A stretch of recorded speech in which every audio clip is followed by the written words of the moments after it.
In Easter of 2024, I was in the US. I just arrived in the US and I was called by the judge.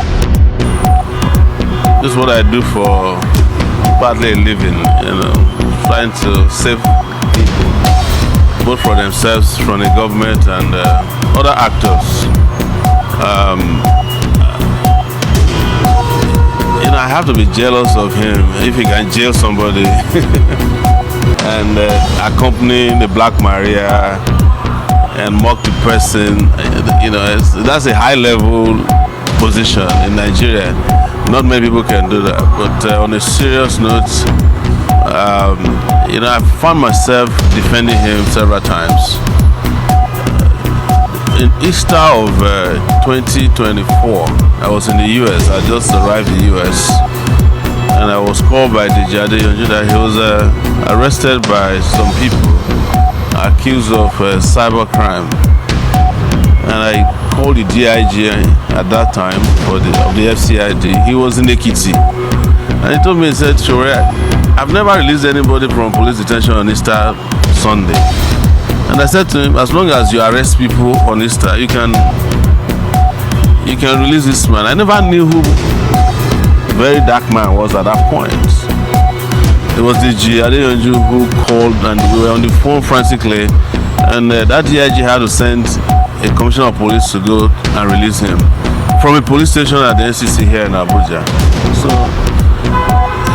and after that, I never really met him. I know his lawyer, DG, but several other things happened. There was a time we had issues with Femi Falana, and we were the ones who said Femi Falana should take the civil route, even though there were criminal prosecution alternatives available to him.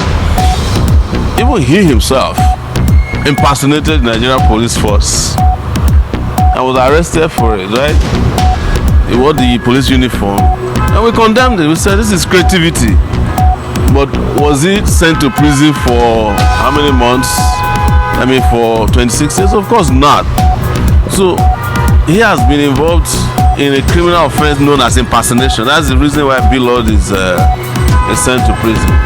My reaction to this, having given you some background, but there was also another one that the FCC arrested him. We had to go and threaten the FCC person in charge at the Ministry of Justice. They have no right to detain him without trial. So I'm just giving you all this background not to prove any point. My attitude towards oppression is, my biggest focus is not even the people who aid oppression, as much as the officials whose fiduciary duty it is to ensure that people are not oppressed. I hate when people are detained even overnight, when they shouldn't have spent an hour at the police station.